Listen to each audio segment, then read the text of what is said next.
Welcome to Inside Texas Baseball, brought to you by Academy Sports and Outdoors. Before we get into what Academy is bringing to the Longhorn tailgate that we have on Friday, first, Inside Texas, the best place you can go. $1 for 4 months for everything related to college football, baseball, and basketball. We're already through spring practice doing a lot with that. Eric is doing a great job covering everything going on behind the scenes with Texas football. For baseball fans watching this show, you're going to read a lot about this A&M series coming up from Nash and I. And then basketball, the portal's still going well, hot.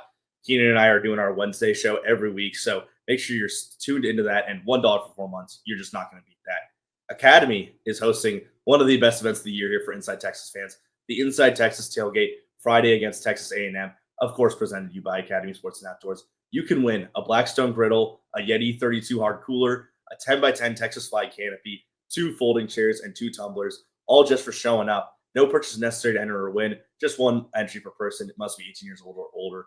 Nash, I am so excited for this tailgate on Friday. It's going to be a blast. Cannot wait to meet so many of our, behind the scenes viewers, readers, everyone associated with the Inside Texas brand. Because first of all, this baseball team is rolling. It's getting popular because a three game sweep of Auburn baseball, number 8 in the country, coming into this weekend. Nash, it was such an awesome weekend from every standpoint. As someone who's been in the crowd for all these games, been around Texas baseball for so long. Number 1 team, and it feels good, doesn't it? It does. It really does. I mean, Texas, another top 10 series at home, series win at home. And not just that, but swept them. The second top 10 sweep at home in the last, I think, 2 games or 2 series at home. Like this is really fun stuff that we're getting to watch from Texas. Yeah, don't tell Billy Lucci that they just had a good series at home, or else it doesn't No, no, count. no. Well, I mean, look, and this is the funny thing about that is like there's not a sane person on planet Earth that thinks that playing at home is harder than playing on the road. Like no Texas fan was out there saying that. Making that claim, yeah. But the on the other side, it's well, it's so much easier, and everything was gift wrapped. Gift wrapped. It's like no, no, no, no. Come on. Yeah, then look what the number 2 and 3 teams in the SEC did this weekend. Well, of course, we're here to talk about Texas, not what Arkansas did, not what Tennessee did. But yeah, the Longhorns 3-0 sweep. And I was saying this to a friend of mine that it just felt like what a complete series of baseball in particular. You start on Friday, you get the two to three best arms you're going to see all series. It's a close nail biter. Texas pulls it out. Atlantis nails in the end of it. Saturday, a good team win, and then Friday and Sunday, or I guess I'm off a day because of the Easter, but Saturday was the day where they just had that run rule win. Schuster with his career high 8 RBI. It just felt like you got everything you could have wanted out of baseball. We'll start on Friday because that was the most close, the game that felt like, man, this is going to be a real series. And that Schuster home run was so big. But what did you see, I guess, from the pitchers from Texas to keep Auburn to just 2 runs that game? I mean, I think that you obviously saw Jared Spencer kind of go out, and Max Grubbs, he stepped up. He tied his career high for innings pitched for in a game, and it really just we talked about it multiple times how he was in probably the wrong role. I mean, he stepped up and almost in really similar role that been in all year, but we needed him to go further than he's gone all year, and he did exactly that, allowing no hits to hold on, am I on that? Yeah, no hit or no 3 hits, 3 hits given up on 4.1 innings. I mean, 0 hit by pitch, 1 Just base the on one ball. walk. He had 3 strikeouts. I mean, it was one hell of an outing from Max Grubbs. Just a classic Grubbs game, and you're facing the best from Auburn. And Ike Irish, man, who just was the only person who could hit off of Texas this weekend. Obviously, take Spencer, and it feels annoying for Spencer to go out right when he did because he'd been rolling up until that pitch. But man, Irish is just crazy, isn't he? That Ike Irish guy. I mean, look, if there's one dude that I could say, you know what, I will take you 20 times a day. Yeah, That's the guy that I would gladly just import tampering. over from that. But you want to talk about just clutch hitting? Every time he went up to the plate, I mean, I'm sitting there, I'm like, can you just like not hit a home run now, please, man? I mean, like this is just. I believe he was responsible for every run except for 1 run It's true. He in had the every Auburn series. RBI because the other run came from a pass ball. And Yeah, we were talking to Schloss after both the last 2 games, and Irish has apparently been doing this to him since he was at A&M. Just has Schloss's number all the time. He's just tired of him. Don't want to ever face him again. So yeah, Irish is the great series, but Flores with another clutch hit. Who it seems like if Flores isn't getting if he's going to get a hit during the game, it's going to be in the clutchest moment possible. Otherwise, he's going to strike out. Which we can talk about his struggles a little bit more later. But I still think it was a fine series from him. And then obviously the Kimball Schuessler home run, who is the hottest player on the planet right now, SEC Player of the Week. Just such a great job this weekend swinging the stick. What do you think's been the difference for him recently? Because it's almost felt like since last series, he's really just turned it around and brought the power numbers up more, which is the thing that showed up most for me. It's been the same thing that I've been saying all year long. I mean, it's just Kimball Schuster. I think that he has one of the rarest things that you'll see in baseball is when a guy struggles, he just continues to do the same exact thing every single time. Mhm. It's just he's a great example of consistency will reward you in baseball. If you just have a consistent approach, sometimes the ball isn't going to fall down in the right spot, but man, he just remained consistent, and you're not only starting to see the balls fall into the gaps. Now he's starting to hit the ball over the fence, Yep. and this is a lot of what I was coming to the year ready to expect.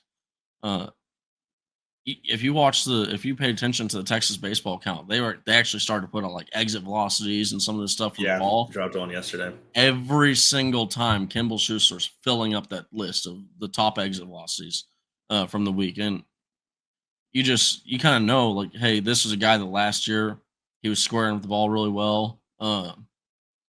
He was hitting the ball just they always say like home runs are accidents. You want to hit line drives, and he was hitting line drives. So I call him the double king. You know, it's clear that you look at guys like Will Gasparino and Kimball Schuster and Rylan Galvan, they look completely different from last year. Yeah, it's different. It's different Uh, power levels. they're more. It's basically like they weren't fat or anything like that, right? Like these, like when we're talking about how they On a got into muddy so much ball. better shape, like they were not in bad shape, but they're just at peak shape, and Mhm. it just goes to show that the strength and conditioning staff, what they've done over this offseason with these guys, nothing short of tremendous from Kimball Schuster. Yeah, I think for Schuessler, what I've seen is he's really eliminated these wasted at bats. Right, it felt like he had an odd amount of pop ups early in the year. But there's just he just get under the ball, and it didn't feel like his swing was particularly bad or anything. He was just not converting some pitches into the spots he wanted to, and then it slowly became all right. He's back to hitting doubles. He's getting the gap power, and then this weekend it's you leave a pitch and that ball's going hundreds of feet away. It's just going to launch out of the ballpark. So just been awesome to see him a guy who's been around for so long, who had that weird relationship with Schloss because he left the team when Schloss came around, even though Schloss tried to get him to come to TCU originally. So just a great story that he is, especially with this weekend coming up, a former A&M player that you just got to monitor it going into it. But of course, the other guy who we need to talk about on this Texas team that a lot of people are like, hey, we're 10 minutes into the show. Why haven't you said a word? Is Jonah Williams, man, a 5-star safety. Oh, right. He also plays baseball. Gets the start in left field. And I was surprised when I walked in the press box to see them on the sheet. I'm like, oh, it's gotten bad that we're starting Jonah Williams. But Schloss sounded like it was the first week that he's really been fully healthy, that he's been able to kind of return from that collarbone injury and be a worker, be a full-time player. And that got him his at-bats. And what a weekend he had. I have it down 5 for 7, 2 runs, and 3 RBI. The crowd is so behind his back. Every at-bat, every hit, it's just they're all over it. And he should have a triple added to that. I know you had your opinions on that ball that went down the line. Yeah, I mean, he definitely that. I will have to watch for the broadcast because I'm sure the broadcast got a better view. But from where I was sitting, there's a group of us that are right on the line, Yeah. and we're like, that was fair, right? And like Went over the that's just bag. that's one of the one. So was it fair? Like on the broadcast, like was it actually fair? So I never got my eyes on it. Other guys in the press box were saying they thought it was fair. So multiple people said I didn't I'll get that. lean. We'll just assume it was fair right now. And this is one of my problems with some of the umpiring that we haven't had too much of this, but a call like that, there's literally no subjectivity to it. Yeah. It's objective. Did the ball hit the line or did it not? Let the play. You let the play go through, And then you can look. and then you go back and you look at it because this isn't like tennis. If the ball hits the line, that's if it makes any contact with any part of that line, Yeah. Good it's play. it's still a fair ball versus tennis where that thing is out, right? And I believe that's how it is. I think so, yeah. I may have my ball sports mixed up, but On a basically, tennis podcast. Yeah, we're not a tennis podcast. I have a tennis hat on sometimes, but not today. Yeah, he should have had that. I mean, that like you said, like that ball. If that ball falls, he's probably getting on third base with his speed. Yeah, That was as perfect as you're ever going to get for a left-handed batter. That ball is yeah, going to go straight into the corner and just sit right there. But man, what does he do? Just watches. He works a great at bat. Like sees professional like what, like ABs. 5 pitches, something like that. After that, doesn't get frustrated, stays consistent, goes and hits a line drive. And that's the other thing. You just saw a bunch of line drives from Jonah Yeah, that's Williams what I was all going to week. bring up. Uh, I think his exit velo on those charts this weekend were at the very top, or at least he was always in the mix. His name was consistently showing up, which just shows the way he was hitting the ball. Because that single he had after that IB, which I think was the 2 RBI single, was just laced into left center field. No shot for anyone to get there. And he even his first at bat, which I think was a looking strikeout, he got to a 3-2 count. So he was already getting a major league at bat up there, and then steps in, calm as a cucumber. I mean, he's just relaxed out there. He's just there to play ball. Gets that base hit. Of course, he's the head honcho of the skull stuff and all the just getting the fans involved. So it's just awesome to see him be good and playing well for this team. yeah, you mentioned the exit velocities. His average exit velocity led the team with 102.7 off the bat, Jesus. and that's above Kimball Sousa at 101. Mhm. You also have, and then it's also really encouraging is Adrian Rodriguez. Yep. He's looking like he's actually starting to return from that injury. You saw him averaging Hit a home run. 101.1 at the home run. That one, I'm not gonna lie, that one looked like a double, but like Yeah, it I actually didn't did see hit the that, but wall. yeah. That one did hit the wall, but the batter's eye, so it was a home Yeah. run. But max exit velocities too. Jonah Williams comes in at 106.5. I mean, this is really encouraging stuff to see from a true freshman, and it, I think everybody's happy except for Sark. Sark, because there's a Maybe chance Easton that there's a Winfield. chance that Sark ain't there's a Sark's gonna be like, man, I just want this guy to practice, He's right? gonna play baseball until I want July. this guy to practice, and he won't be happy if Jonah's going out there and playing until I mean he's gonna be happy a little bit, but As for the he's kid. there's going to be a small part of Sark that's sitting there saying, if Jonah is playing in late June, I'm not happy, right? Like I need him in my offseason. I need him in some conditioning Get programs, get him something. ramped up, maybe some punt returns. But Oh the my one thing god. that really you kind of mentioned like him being calm as a cucumber, man.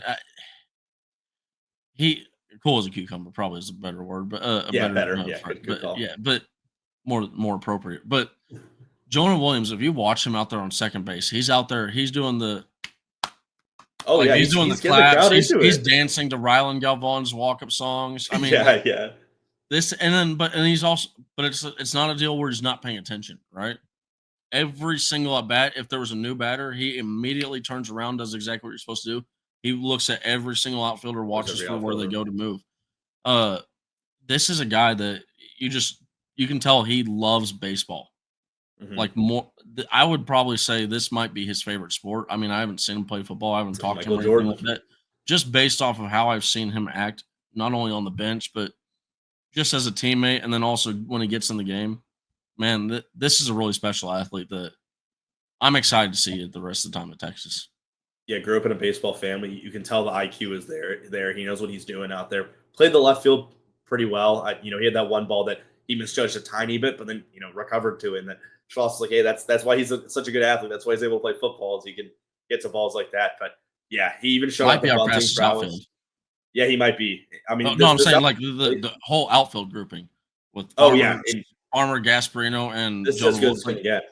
you are to get a triple on this outfield, you're going to have to earn it. Agreed. And you saw that bunt that he had, probably the best bunt we've seen all year from Texas. He just a pure beat out. No, didn't need to throw or anything. He was there. So just Ironically, he almost him going so fast, he almost got Tommy Farmer thrown out at second base yeah, right. because the third baseman was like, okay, crap, like dude's already 3/4 the way down the line. Then I Farmer might as well grounding. I might as well just look and turn to second. Oh wait, he's taking too big of a turn. Yeah, and I think speaking of that, with talking about Farmer and Williams, is that Williams will be the starting left fielder for the rest of the season unless there's a huge slump. I mean, Sauce already confirmed he's starting on Tuesday. I wouldn't see any reason why this spot that's been so poor for the lineup would ever change at this point. And with him back, with Mendoza, he's going to be probably fully playing second base next week. Rodriguez is back, playing pretty well. This order is finally able to be flipped the way that Sauce wants it. That's something he's always talked about. Is I want my 9 hitter to be able to be my 1 hitter, and it was like that at the start of the year when Ethan Mendoza, who's now our leadoff hitter, was the 9 hitter. But it feels like it hasn't been like that at least since Baloo's been gone, and really maybe even longer than that. Because I have down the bottom of the order stats, they had 13 hits, 4 for extra bases, and 8 RBI this weekend. That's from the 7, 8, 9 hitters. That included Farmer, Williams, Duplantier, and then Casey Borba hit 9 the last game and hit. I don't know what the actual number on that home run was. Let's say 450 feet, just for the fun of it. Destroyed that ball to left field, the one right before the mercy rule on Sunday, or Saturday, excuse me. Just an awesome performance from the end of the lineup, which it felt like up until really this week, that's been a problem for this team, is getting that production from Farmer specifically, but also whoever's in left field, whoever's playing, DH or whatever. So, really important signs going into the rest of the year. Yeah, I mean, you look at like the bottom of the order. I believe I'm just checking the first game. Yeah, the first game is the only game that we had the bottom of the order where we weren't really getting hits in, and even then, you have Kimball Schuster who's sitting there in the Just seven in hole. seventh. And if you're facing a Kimball Schuster in the 7 hole, I mean, good lord, like that, Good luck. you're probably like it's kind of ironic because the top of the order has been kind of almost in a slump lately, and it's hard to call it a slump. Like Yeah, Jalen Flores is on like a 12 game hitting streak right now. He's slump. but it is kind of funny because like it's a bunch of clutch hits every single time. Like he's Yeah, like 1 for 6, 1 for 4, 1 for 5, but every it's single the time you one. look up, it's the hit that you need. Yeah, And you know what? I like you just can't say anything wrong about that because this is in a sport of failure. I mean, it is what it is. You're just gonna have to take it. But still to have the consistency of every time there's a clutch situation, we get a hit from him. Man, like I know he's been a lot of fans have been on him, this season for kind of, slumping a little bit, but he's been doing really good. And then you look at like a guy like Rylan Galvan. He had a really hard hit ball this weekend. yeah, he's playing Uh, well still. I have a lot of faith in the top of the order to can get back to where they were. Ethan Mendoza, he looks like he's still kind of I don't want to say struggling or suffering, but the injury is still affecting him to some level It of seems like degree. it. Agreed. And it'll be nice when we get him back from injury fully because when we start to see this, lineup start to get healthy, man, like it does this weekend. I'll say not Sunday, like you said, the Saturday game because we're getting mixed up here. Uh, the last game of the series that felt like the first true, just complete game from the University of Texas. Offensive explosion, but good pitching. Yeah, and Riojas didn't have to be used too much either. It was a great weekend from Jason Flores. He they asked him about Jared Spencer in the press conference, and he immediately dropped an F bomb. Just he went, "Oh, sorry," as he did that in our press conference. It was so funny, but yeah, we can talk a little bit about Ruger because of what's going to happen this next week. But I think before we do that, we're going to hear from Academy Sports and Outdoors, our sponsor for today's video. Days like this, the anticipation's half the fun. The call to adventure. Possibilities in every direction. Look at that. The stories you'll bring back. Even the true ones. And already, you can't wait until next time. From first catch to biggest catch of the season, this is where it starts. Academy Sports and Outdoors. Have fun out there. This week is obviously one that's been circled for ages. It's the one that everyone's been talking about. First of all, let's not, because we did this last time. We're not overlooking Texas State. Tomorrow they will be in San Marcos to play Texas State, a team who's already taken a game from them in Austin. It feels like the home team is usually the one away, the way that they've been playing those two. But we've already seen that roster, and you assume it's going to be Bing. Hopefully, you're seeing Mendoza healthy at second base playing. But anything in particular for that game before we head into the A&M series?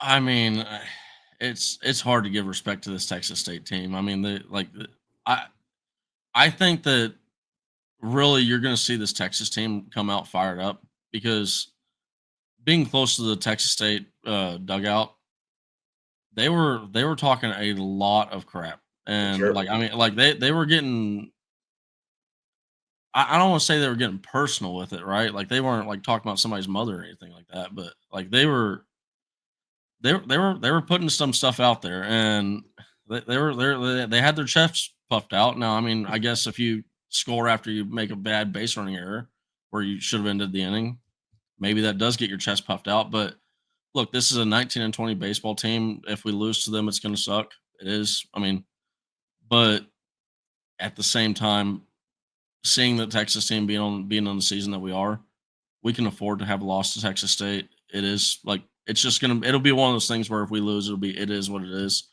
Who cares? They consider us we're the number one game on their schedule every single year. Maybe Texas A&M is the number one for them, but it's either one or two. Yeah. This is they're going to be up for this game, but at the same time, like I said, I think that how they treated how they were talking to the Texas players this last game might have ruined any chances of this Texas team sleeping into Texas State.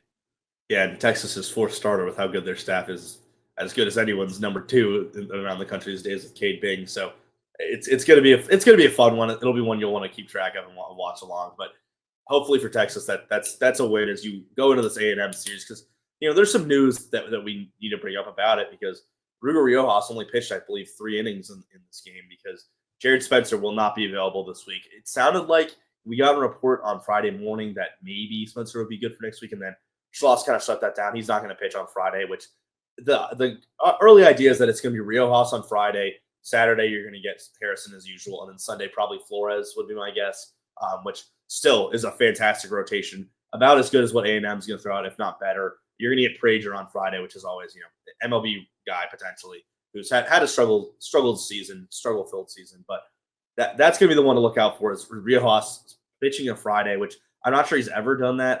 That might be incorrect, but it'll be his biggest set and biggest moment he's had as a Longhorn. So I think that's definitely the one to monitor. And what really helps him is that he's going to have a fully rested, fully ready Max Grubbs behind him, who, if you can get 5 and 4 from those two, maybe 5-3-1, 4-4-1 with Volantis, that's the perfect formula. I think this Friday, whether it's Spencer, whether it's Riojas, whoever's coming out to pitch for Texas on Fridays is going to make it hard for any team to score 3 or more runs on them. Yeah, I mean, it's never a good thing to be potentially missing a guy like Jared Spencer. Yeah, and look, it sounds like it's pretty much not potentially anymore. I don't think it's potentially anymore. Done.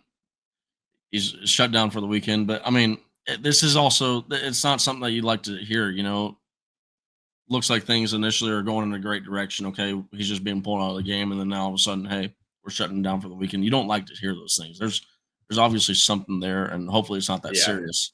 But I mean, as far as Ruger Riojas' ability, to come in and step up in the game, this is going to be huge. I mean, like you said, this is going to be the biggest spot for Ruger Riojas all year long. And I'm just going back and I'm checking the Texas State game last year. I want to see if Ruger Riojas. Yeah, so Ruger Riojas, he did get in versus Texas A&M last year.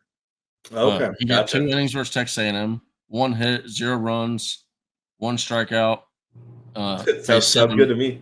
He faced 7 batters, got 4 flyouts. I mean, so this is a guy that he's had some experience versus not just the school Texas A&M, but literally almost the exact roster. Yeah, the lineup he's going to be facing right now. So that's some encouraging stuff. And then it's also not a deal where like that was a 5-6 ball game where Texas State UTSA lost by 1 run.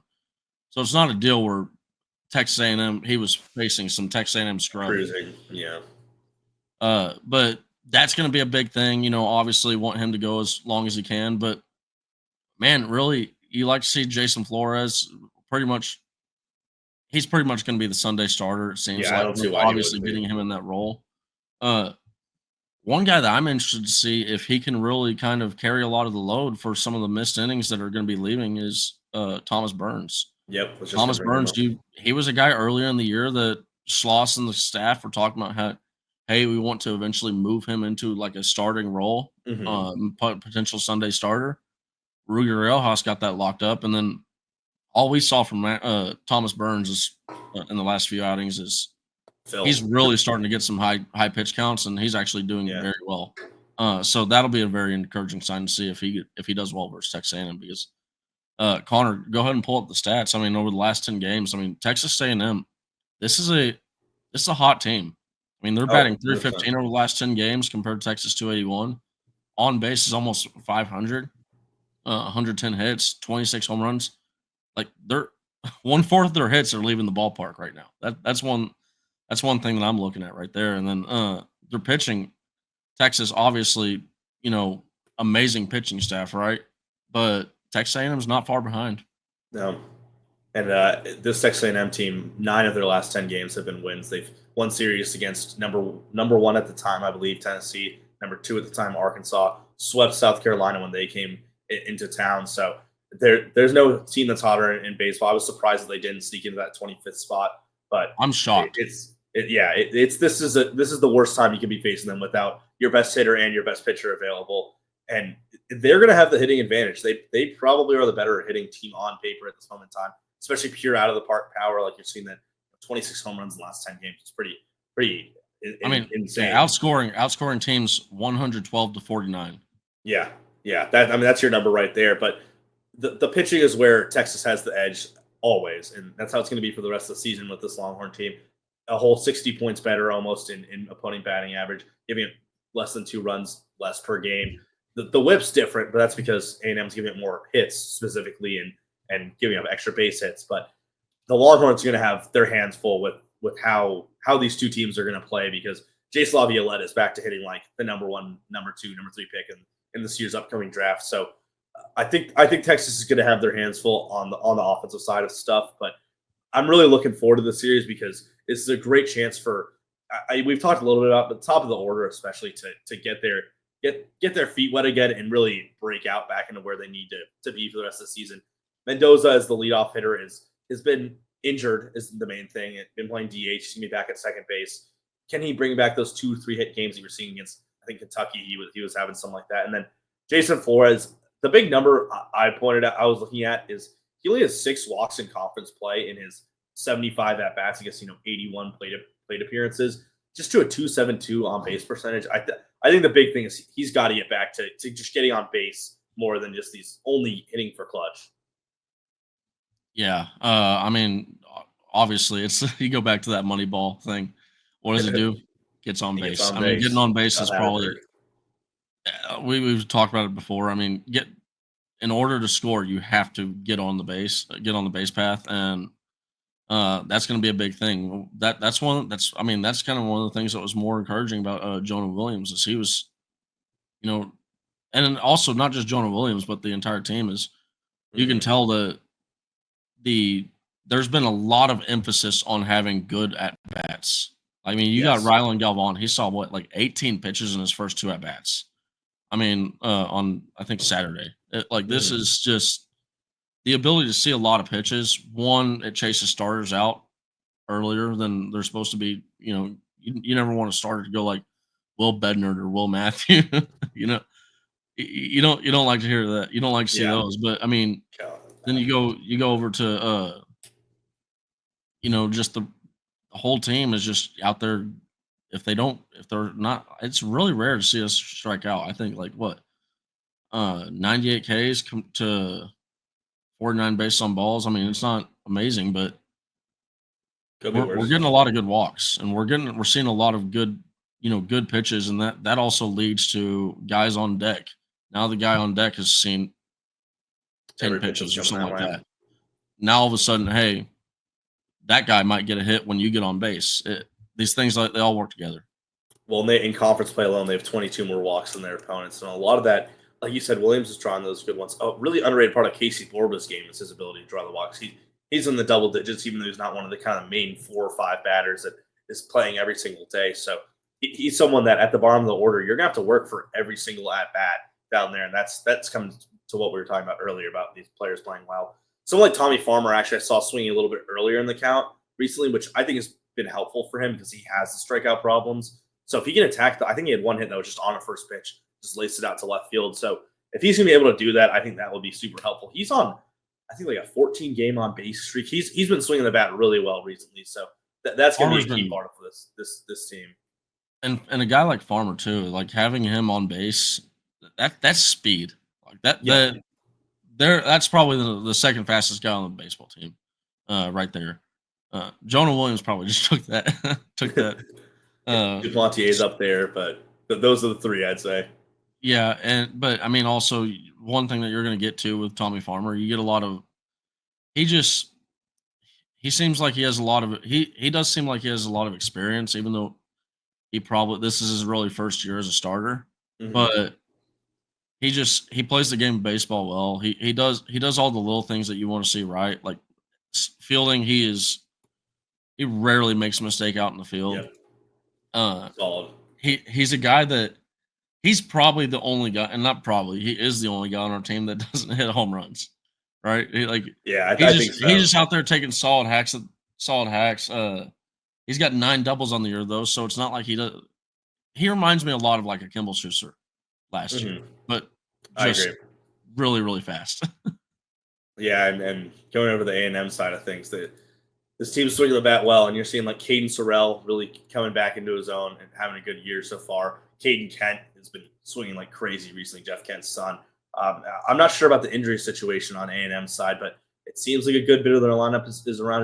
Is Grahovic? I haven't heard much about him. Is he hurt? Because I'm not seeing him on the recent schedule. To be honest, I don't have that. I'll be able to get back Mhm. to that here in a second. We're doing most of the bulk of our A&M notes and research as the week goes on, because we're going to be Yeah, we'll as have in depth as possible for this. yeah, I'll have some very in depth stuff on some of these Texas A&M guys because I Yeah, mean and this is also like looking back to this graphic. I mean, you look at they're out hitting Texas, and this has been the thing is if you look at their overall numbers on the year, they look worse than Texas, mhm. but they weren't hitting the ball early to start the year, the way that their roster should be. I mean, this is this is a game that I mean Texas A&M's coming in really hot. Like we talked about, like you mentioned how are they not ranked? They should have been ranked 2 weeks ago. When Yeah, you take down when you I feel take that down the way. number one Tennessee, when you take down the number one team, I think that at least deserves a Just put you ranking, up there. Yeah, especially when you were coming into the year the number one team. I mean, if you went, I said this before, if you went to a coma early February and you woke up after the Tennessee game and you just started oh, watching, nice. you're like, yeah, so Texas A&M, the number one team in the nation, right? Like after watching the last 10 games, no, that's not how. I mean, that apparently not. I don't know how. Like Texas A&M right now, if they were to be ranked by me, they would be in the top 10 teams. Yeah, They're just playing like purely a top as 10 team skill right now. wise. I am like beyond shocked how they aren't a top 15 team at this Well, I mean, moment how many teams this year are going to be able to say they beat the number one and number two teams in the on the country? road. Yeah, I mean, technically they could do it a third time if all goes wrong for Texas. So I think that leads us into where Texas is in the rankings, and we're going to take less time with this one as a part to the last few times we've done it, because there's no mystery about where Texas is. This is the number one team in the nation, pretty much unanimously. RPI Nash just confirmed Grohovic is still out. Yeah, As or far at as the least hasn't played yet yeah, since his hasn't played, injury. and we'll be all over that for the rest of the week, and you'll be reading a lot. That $1 for 4 months would be a great time to use that right now if you haven't. But yeah, Texas is at the top of their rankings if you're able to pull that up, Homer. As always, because they just did their job. The 4 or 5 weeks leading up to this, it's where are they going to go up again? Baseball America is going to have them at number 5, but Perfect Game doesn't have them as higher T1 baseball usually. But now it's like the only place that had them lower was the rating system 64 Analytics, and even now you just can't rank any team above Texas at this point in time, Nash. Especially with Kentucky taking the series on the road versus Tennessee. That kind of knocked them down from the 64 analytics perspective, and there's too. I know Texas fans have kind of been upset because they lagged behind a little bit, but also they were kind of one of the more bullish teams early on Texas, but at the same time, theirs is a purely objective thing. I mean, I've talked to some of the people that run their accounts. The founder of 64 Analytics, their head guy, he's been wanting to move Texas up earlier than the ranking than the ratings have. Yeah. But I mean, this just goes to show back to what we've talked about before. Texas has had to earn every last little bit of this, and that's one of the things that gives me a lot of faith that this team is, built to handle games like Texas A&M, the series like Yeah. Texas A&M. I understand that Texas A&M they've gone out there and they've beat the number 1, number 2 Arkansas, number 1 Tennessee, number 2 Arkansas on the road, but I mean they're gonna have to fight for it. I mean, and same for Texas. Texas is gonna have to fight to be able to hold on to this number 1 ranking, but it's not gonna. You got the matchup versus number. I'm not sure where Arkansas is ranked this week. I believe like the 4-5 range, something like 4 or that. 5. Yeah, you got a good matchup versus Arkansas going in the week after. Then you got Florida. Then you got Oklahoma. It starts to kind of. I think you're done. Yeah, I actually, to be honest, this graphic might be off on the actual like week perspective of it, but no, I think you're right coming in because post Oklahoma there'll be a ranking. Yeah, you're right. But yeah, so it's really fun too, and I mean it's hard to imagine looking at this ranking, this Texas team not getting a. Forget even saying because I think at this point we're guaranteed a regional. Oh, I mean, like it's a guarantee. It's a guarantee. It would we would have to lose probably every game the rest of the way forward to not wind up in a regional, or to not wind up hosting a regional, I should say. But if Texas wins 3 of these 4 games this week, I believe they should have a super also generally. Oh yeah, the super should be locked up by then. Yeah. I mean, I'll go. I wouldn't say guaranteed. I would say like a near guarantee. But if we go and we take 2 out of Texas A&M and 2 out of Auburn, Arkansas, like start if you want to. I'm just trying to tell people right now, hey, if you're not in Austin, Texas, and you want to go to a super regional or you want to go to a regional in Austin, Texas, I mean, like, now's the time to start booking your. Now's the time to start booking, man. Like, this is. It'll be here. Yeah, it'll be here. Especially like we said, if we take 2 out of Texas A&M and 2 out of Arkansas, I mean, Florida. It's hard to imagine them doing too much damage, and even if Oklahoma does damage, it's just, man, I just this is such a special team. It's hard. It's hard for me to see a bunch of losses coming through on the back half of the season. Now we are having some injuries kind of pop up, but at the same time, we're also getting healthy. So it's just I love the next man up, and the standard is the standard mentality that this team has. Yeah, I think for Texas, the goal for these 2 weekends is 4 of 6. However that comes around. If you win 4, just take serious. You're the number 1 team still for sure. Right? And just Texas fans, be aware that like A&M might take a game in the series, and obviously they could win the series. I would put my money on it being maybe they take Friday and then Texas wins the next 2, or some kind of formula like that where this A&M team's not going to make it easy. Though the Auburn series felt by the end fairly comfortable, it wasn't easy on Friday. These games aren't going to be easy going to Fayetteville. So I think 4 of 6 is, and obviously winning your Tuesday games is the perfect formula. And I think for the rest of the year, you'll have 12 SEC games left. The goal is 9 wins. You'd say is that what you're shooting for? Go 9-3 in the rest, and then you have 5 total losses in SEC. Am I right on that? Yeah, you would be 25-5 in the SEC, which would just be, I mean, that would be an absurd way for your first season to go. Yeah, I mean, I think that if Texas wins out of the rest of the way, if we win 7 games, I think it's locked up. Yeah, you're fine. You're fine with 7. Yeah, you're sitting pretty. I mean, that's you're talking about what? How many games are left? 1, 2, 3, 4, 5. There's about 16 games left. 9, 10, 11, 12, 13, 14, 15, 16, 17 games. Gotcha. So if you're taking 7, that would be a bad end of the season, to be honest. If we go 7-10, right? It would kind of change a little bit. 40-win team. Yeah, it's still a 40-win team, and 40-15. Obviously, we would have been trending down. It'd kind of feel a little bit like 2019, except for we're actually in the tournament and we're hosting still. But again, like it's really hard to see this team falling into a stretch where we go like that. Yeah, just the way the pitching is. Not just pitch, like we said. I mean, we haven't Auburn and Ole Miss are probably the only complete games that we've seen from both sides of the roster, pitching and batting, and then also fielding. But that also works towards Texas's favor because at the same time, when the pitching starts lacking, the bats step up. When the bats are lacking, the pitching steps up. I mean, this is a team that they pick each other up. Yeah, and I think as the Longhorns transition into probably the most important block of 6 to 8 games left in the season, you're going to see a lot from Inside Texas, from Nash and I. We're going to be writing all week about this. Friday, make sure you're there because Academy Sports and Outdoors is presenting us just one of the best gigs you're going to find and one of the best giveaways you're going to see.